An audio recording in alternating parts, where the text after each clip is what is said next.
Welcome to the Slop Farm. Enjoy the video.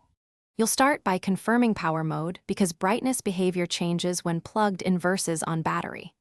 Once ready, open the Action Center, Windows, or System Settings display panel.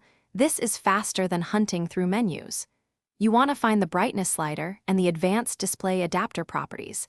These are the controls you'll use next. Make sure to note if adaptive brightness is enabled, because it can override manual changes. Keep this in mind before you change values. Next, move the brightness slider down to a comfortable low level, for example 20 to 30%.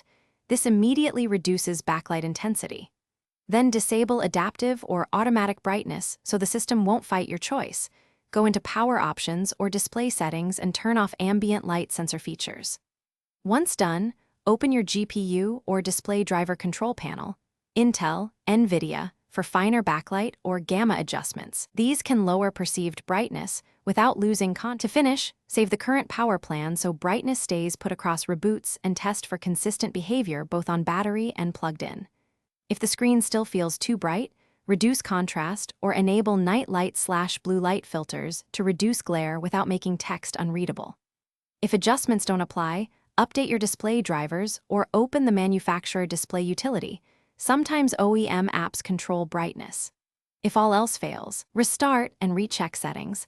Device driver issues are the usual culprit. Thanks for watching. Consider subscribing if we helped you today.